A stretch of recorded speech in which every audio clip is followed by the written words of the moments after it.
Hello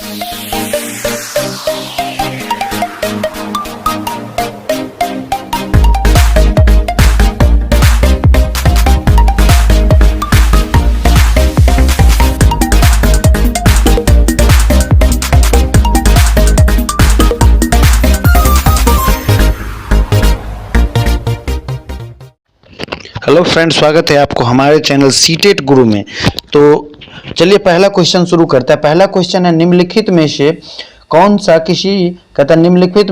कौन सा लक्षण किसी मापक उपकरण के लिए सर्वाधिक वांछनीय है। आपके पास ऑप्शन है 4, वैधता, विश्वसनीयता, वस्तुनिष्ठता एवं मानक। आपके पास 4 ऑप्शन है। सवाल है कि कौन सा लक्षण किसी मापक उपकरण के लिए सर्वाधिक वांछनीय है।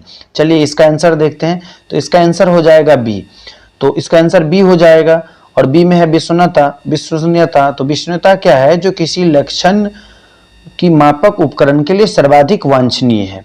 ठीक है, अगला क्वेश्चन देखते हैं। अगला क्वेश्चन है कि थर्स्टन तथा लिंकर्ट, क्या है? थर्स्टन तथा लिंकर्ट निम्न में से किसके मापन से संबंधित है? आपके पास ऑप्शन 4 है, अभिवृत्ति, बुद्धि, मूल्य या व्यक्तित्व। आपके पास 4 ऑप्शन है। या सवाल है, थर्स्टन तथा लिंकर्ट निम्न में से किसके मापन से संबंधित है? पहला ऑप्शन है अभिवृत्ति, दूसरा है बुद्धि, तीसरा है मूल्य, चौथा है व्यक्तित्व। तो चलिए इसका आंसर देखते हैं। तो इसका आंसर हो जाएगा आपको ए आंसर। और ए में क्या है? अभिवृत्ति। और अभिवृत्ति किससे संबंधित है? थर्स्टन तथा लिंकर्ट से जो है संबंधित है। चलिए अगला क्वेश्चन हम लोग देखते हैं। अगला क्वेश्चन है क्वेश्चन नंबर 3। क्या है? Question number 3। और क्वेश्चन क्या है? उत्सुकता परीक्षण में निम्न में किसका घटक है? उत्सुकता परीक्षण निम्न में से किसका घटक है? आपके पास ऑप्शन है अभिप्रेरण, सृजनात्मकता, रुचि एवं बुद्धि। क्वेश्चन है, उत्सुकता परीक्षण निम्न में से किसका घटक है? ऑप्शन है ए अभिप्रेरणा, बी सृजनात्मकता, सी रुचि और 4 डी। चलिए इसका आंसर हम लोग देखते हैं। इसका आंसर क्या हो जाएगा? तो इसका आंसर जो है, इसका आंसर बी दिया हुआ है। इसका आंसर बी दिया हुआ है। बी में क्या है? सृजनात्मकता। और सृजनात्मकता किसका घटक है? तो उत्सुकता प्रशिक्षण जो है इसका घटक है। चलिए अगला क्वेश्चन देखते हैं। अगला क्वेश्चन नंबर 4। इसमें 10 क्वेश्चन हम बताएंगे आपको। निम्न में से कौन सृजनात्मकता से संबंधित नहीं है? देखिए सृजनात्मकता से जो संबंधित नहीं है, आपके पास ऑप्शन है प्रवाह, मौलिकता, मितव्ययिता, उपयोगिता। सवाल है सृजनात्मकता से संबंधित नहीं है। जो नहीं है उस पे आपको आंसर लगाना है। तो आपके पास 4 ऑप्शन दिया हुआ है। एक है प्रवाह, दूसरा है मौलिकता, तीसरा है मितव्ययिता और चौथा है उपयोगिता। देखिए सृजनात्मकता जो है क्रिएटिविटी है। मतलब क्या, बच्चे किस प्रकार से कोई चीज को सृजन करते हैं। तो प्रवाह, मौलिकता और उपयोगिता ये पॉजिटिव वर्ड होता है। लेकिन मितव्ययिता यानी बेकार का जो खर्च है ये निगेटिव वर्ड में आते हैं। हम आगे आपको बताएंगे, एक वीडियो बनाएंगे जिसमें आपको जो है बताएंगे कि पॉजिटिव वर्ड और निगेटिव वर्ड क्या होता है। तो इसका जो आंसर हो जाएगा, तो इसका आंसर क्या हो जाएगा? इसका आंसर हो जाएगा मितव्ययिता। चलिए हम इसका आंसर देखते हैं। तो इसका आंसर हो जाता है मितव्ययिता। चलिए अगला क्वेश्चन देखते हैं। अगला क्वेश्चन देखते हैं। Question number 5। क्या है? Question number 5। और क्वेश्चन नंबर 5 में क्या कर रहा है? गैग ने निम्न में से किससे संबंधित है? गैग ने निम्न में से किससे संबंधित है? पहला है अधिगम के सिद्धांत, दूसरा अधिगम का श्रेणी क्रम, तीसरा अधिगम का मूल्यांकन और चौथा है अधिगम का प्रबंधन। क्या है कि गैग ने निम्न में से किससे संबंधित है? अधिगम के सिद्धांत से, अधिगम के श्रेणी क्रम से, अधिगम के मूल्यांकन से या अधिगम के प्रबंधन से। तो इसका आंसर हम देखते हैं कि इसका आंसर क्या हो जाएगा। तो इसका आंसर बी है। और बी में क्या है? अधिगम के श्रेणी क्रम जो है वो किससे संबंधित है? गैगने से संबंधित है। चलिए अगला क्वेश्चन देखते हैं। Question number 6। क्वेश्चन नंबर 6 क्या कह रहा है? क्वेश्चन नंबर 6 हमारे पास आ गया है, बुद्धि लब्धि के संबंध में क्या सत्य है? बुद्धि लब्धि के संबंध में क्या सत्य है? चलिए सबसे पहले पॉजिटिव देखते हैं या नेगेटिव में भी देखते हैं इसका कौन सा ऑप्शन दिया हुआ है। तो बुद्धि लब्धि के संबंध में पहला ऑप्शन है कालानुक्रमिक आयु से प्रत्यक्ष संबंधित। कहता है कालानुक्रमिक आयु से प्रत्यक्ष संबंधित, पहले की आयु से अभी के जो है संबंध बिठाना। दूसरा है बौद्धिक आयु से व्युत्क्रमी संबंधित। तीसरा है कालानुक्रम आयु से व्युत्क्रमी संबंधी। और चौथा है बौद्धिक तथा कालानुक्रम आयु दोनों से प्रत्यक्ष संबंधित। तो चलिए इसका आंसर देखते हैं।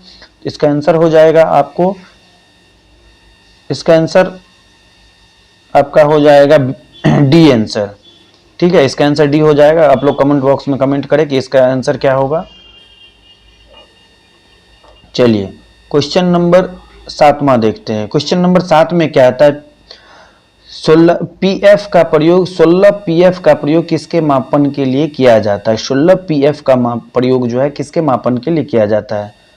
अभिरुचि, सृजनात्मकता, व्यक्तित्व या दबाव? क्या है, पीएफ का प्रयोग किसके मापन हेतु किया जाता है? पहला ऑप्शन है अभिरुचि, दूसरा है सृजनात्मकता, तीसरा है व्यक्तित्व और चौथा है दबाव। चलिए इसका आंसर देखते हैं हम लोग। तो इसका आंसर हो जाएगा सी, और सी में दिया है व्यक्तित्व। व्यक्तित्व का के जो मापन के लिए हम 16 पीएफ का प्रयोग किया जाता है। चलिए अगला क्वेश्चन देखते हैं। अगला question, question number 8। Question number 8 क्या है, बुद्धि का तरल मोजेक या मॉडल किसने दिया था? कहता है बुद्धि का तरल मोजेक मॉडल किसने दिया था? ऑप्शन है गिलफर्ड, दूसरा है कैटेल, तीसरा है थर्स्टन और चौथा है स्पीयरमैन। क्वेश्चन क्या है कि बुद्धि का तरल मोजेक मॉडल किसने दिया था? तो ऑप्शन है आप लोगों के पास 4, गिलफोर्ड, कैटल, थर्स्टन और स्पीयरमैन। तो इसका आंसर हो जाएगा कैटल। इसका आंसर हो जाएगा कैटल। आप लोगों को दिख भी गया होगा, जो भी पहले देख लिए होंगे टैलेंटेड स्टूडेंट। उसका आंसर हो जाएगा कैटल। क्या हो जाएगा? इसका आंसर हो जाएगा कैटल। चलिए क्वेश्चन नंबर 9 को देखते हैं। चलिए क्वेश्चन नंबर 9 में क्या है, बच्चे के संज्ञानात्मक विकास हेतु उत्तम स्थान क्या है? क्या है, बच्चे के संज्ञानात्मक विकास हेतु उत्तम स्थान कौन सा है? आपके पास ऑप्शन है सभागार, खेल का मैदान, घर, विद्यालय तथा कक्षा का वातावरण। आपके हिसाब से क्या होना चाहिए? तो कहता है कि बच्चे के संज्ञानात्मक विकास हेतु उत्तम स्थान, पहला है सभागार, खेल का मैदान भी है, घर भी है, विद्यालय भी है, कक्षा का वातावरण है। लेकिन संज्ञानात्मक विकास हेतु, तो इसका आंसर हो जाएगा डी, विद्यालय तथा कक्षा का वातावरण। क्या है, विद्यालय तथा कक्षा का जो वातावरण है वो संज्ञानात्मक विकास हेतु बहुत ही उत्तम होता है। संज्ञानात्मक विकास हेतु जो है बहुत ही उत्तम होता है। चलिए अगला क्वेश्चन देखते हैं। क्वेश्चन नंबर 10 क्या है, क्वेश्चन नंबर 10। और क्वेश्चन नंबर 10 क्या करता है, अभिप्रेरण के दांत कौन कौन से हैं? क्या कहता है, अभिप्रेरणा के दांत कौन कौन से हैं? आपके पास ऑप्शन है चालक, आवश्यकता, प्रेरक, इच्छा। चलिए इसका आंसर देखते हैं। तो इसका आंसर हो जाएगा आपको बी, और बी में क्या है, आवश्यकता। क्वेश्चन क्या था, अभिप्रेरणा के दांत कौन कौन से है? तो यह है आवश्यकता। चलिए क्वेश्चन नंबर 11 देखते हैं। क्या है, क्वेश्चन नंबर 11 क्या है, व्यवहार में होने वाले स्थायी परिवर्तन। क्या कहता है, व्यवहार में, जब बच्चे के व्यवहार में जो अस्थायी परिवर्तन होने लगते हैं, जो अभ्यास के कारण होते हैं, क्या कहा जाता है? सोचना, सीखना, क्रिया करना या कल्पना करना। बहुत ही इंपॉर्टेंट सवाल है कि अगर व्यवहार में जो अस्थायी परिवर्तन होने लगता है, जो अभ्यास के कारण होते हैं, उसको क्या कहते हैं? तो चलिए इसका आंसर देखते हैं। तो इसका आंसर हो जाएगा बी, और बी में क्या है, सीखना। जब बच्चे के व्यवहार में अस्थायी परिवर्तन होने लगता है, जो अभ्यास के कारण होने लगता है, उससे क्या करता है, बच्चा सीखने लगता है। धीरे धीरे बच्चे में जो है दूसरों को देख के सीखने की जो प्रक्रिया होती है वो बढ़ने लगती है। इसमें क्या होता है कि बच्चे के व्यवहार में अस्थायी परिवर्तन जो है होने लगता है, जो कि प्रैक्टिकल यानी अभ्यास के माध्यम से ही बच्चे ज्यादातर सीखने लगते हैं। चलिए क्वेश्चन नंबर 12 देखते हैं। क्वेश्चन नंबर 12 में क्या है, निम्नलिखित में से कौन सा कारण स्मृति से संबंधित नहीं है, यानी निगेटिव नहीं है? ये स्मृति मतलब हो गया याददाश्त, जो बच्चे याद करते हैं वो उससे संबंधित नहीं है। तो कैसे बच्चे याद करते हैं? तो पहला है धारण करना, किसी चीज को धारण कर लेते हैं, ग्रहण करते हैं। दूसरा पहचान करके, तीसरा पुनर्मरण करके, या चौथा जो है अनुभूति करके। आपको इसमें से कौन सा वर्ड निगेटिव लगता है? तो चलिए इसका आंसर देखते हैं। तो इसका आंसर हो जाएगा डी। क्या है, बच्चे जो है अनुभूति करके जो है स्मृति से संबंधित नहीं है। अगला क्वेश्चन है,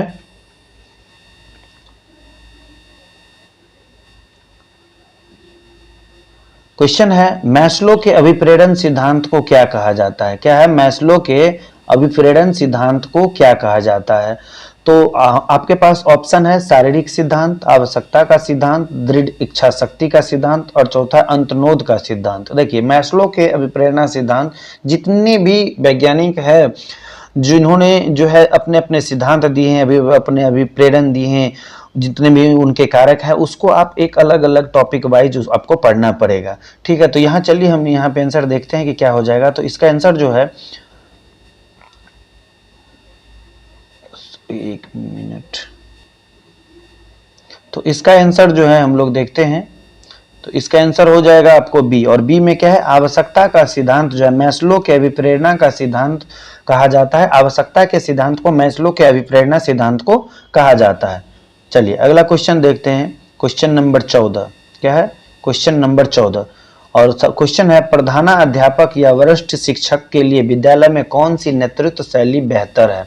कह रहा है कि प्रधानाध्यापक या वरिष्ठ शिक्षकों के लिए विद्यालय में कौन सी नेतृत्व शैली बेहतर है। एक होता है प्रजातांत्रिक नेतृत्व, दूसरा है सत्ताधारी नेतृत्व, तीसरा है अहस्तक्षेप नेतृत्व, और चौथा इनमें से कोई नहीं। देखिए, प्रधानाध्यापक या जो भी वरिष्ठ शिक्षक विद्यालय में होते हैं, उसकी नेतृत्व जो शैली होनी चाहिए, प्रजातांत्रिक होना चाहिए, सत्ताधारी होना चाहिए, अहस्तक्षेपी होना चाहिए, या इनमें से कोई नहीं होना चाहिए। तो चलिए इसका आंसर देखते हैं। तो इसका आंसर हो जाएगा ए, प्रजातांत्रिक होना चाहिए। मतलब सबको मिला जुला के, जैसे हमारे देश में लोकतंत्र है, उसी तरह अगर जो स्कूल है, जो जहाँ पे वरिष्ठ शिक्षक है या प्रधानाध्यापक है, उसका जो बिहेवियर होना चाहिए, उसका जो नेतृत्व शैली होना चाहिए, वो प्रजातांत्रिक होना चाहिए। चलिए ठीक है, अगला क्वेश्चन देखते हैं, क्वेश्चन नंबर 15। क्या है कि मानव स्वास्थ्य के नियमों को खोजना एवं उन्हें बनाए रखना अध्ययन का केंद्र बिंदु है। क्या है कि मानव स्वास्थ्य के मानसिक स्वास्थ्य के नियमों को खोजना और उन्हें बनाए रखना अध्ययन का केंद्र है। किसने कहा था, हेलफील्ड ने, सैफर ने, ड्राइवर ने, या लेडर ने। तो इसका जो है आंसर हो जाएगा आपको ड्राइवर ने। ड्राइवर ने कहा था कि मानसिक स्वास्थ्यों के नियमों को खोजना और उन्हें बनाए रखना अध्ययन का केंद्र बिंदु है। चलिए इसका आंसर भी देख लेते हैं, और इसका, हाँ चलिए आंसर सी है, ठीक है यहाँ पे।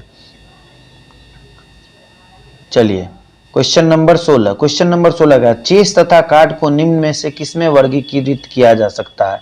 मान लीजिए को आपके विद्यालय में अगर चेस या कार्ड को खेलने वाले बच्चे हैं, तो आपको किस प्रकार से उसको वर्गीकृत करेंगे। पहला बौद्धिक खेल, दूसरा है लड़ाई वाला खेल, ये तो निगेटिव, पूरे के पूरे निगेटिव है।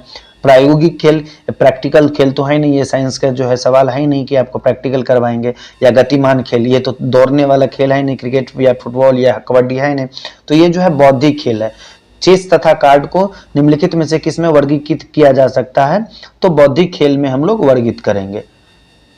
चलिए अगला क्वेश्चन देखते हैं, क्वेश्चन नंबर 17। क्या है, क्वेश्चन नंबर 17।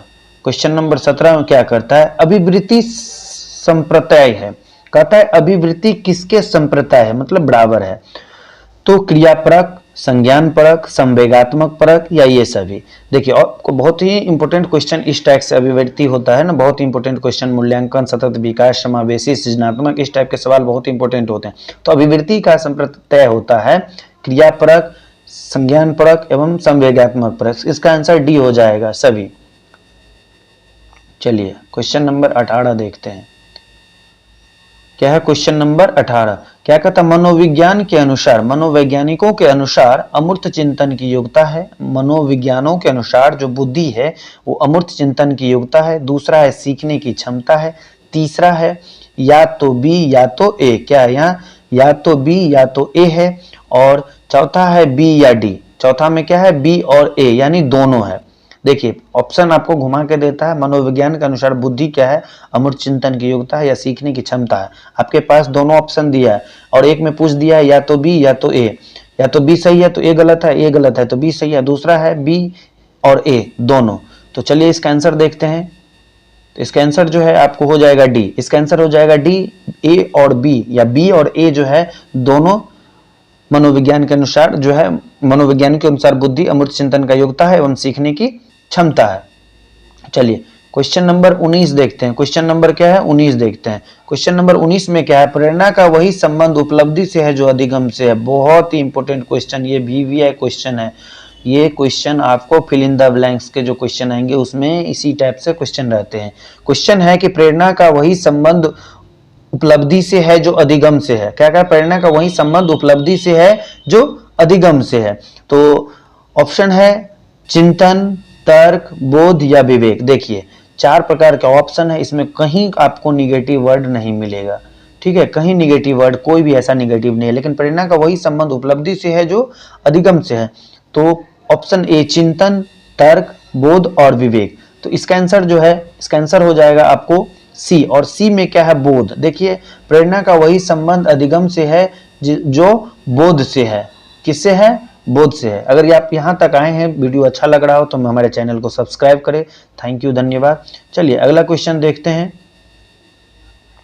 क्वेश्चन नंबर 20, ये लास्ट क्वेश्चन है इस वीडियो का। क्या है कि थॉर्नडाइक के व्यक्तित्व के वर्गीकरण का आधार गिरी है। थॉर्नडाइक के व्यक्तित्व के वर्गीकरण का आधार क्या है, गिरी है। रचनात्मकता और मौलिकता, शारीरिक संगठन या शक्ल सूरत, समायोजन और बुद्धि, चिंतन या कल्पना। कहता है थॉर्नडाइक के व्यक्तित्व के वर्गीकरण का आधार गिरी है। ऑप्शन ए रचनात्मकता और मौलिकता, दूसरा है शारीरिक संगठन और शक्ल सूरत, तीसरा है समायोजन और बुद्धि, चौथा है चिंतन और कल्पना। कहता है थॉर्नडाइक के व्यक्तित्व के वर्गीकरण का आधार क्या है, गिरी। तो चलिए इसका आंसर देखते हैं। तो इसका आंसर हो जाएगा डी। क्या कहता है, थॉर्नडाइक के व्यक्तित्व के वर्गीकरण का आधार गिरी यानी चिंतन और कल्पना है। चलिए अगर वीडियो अच्छा लगा हो तो चैनल को सब्सक्राइब कर ले। थैंक यू, धन्यवाद।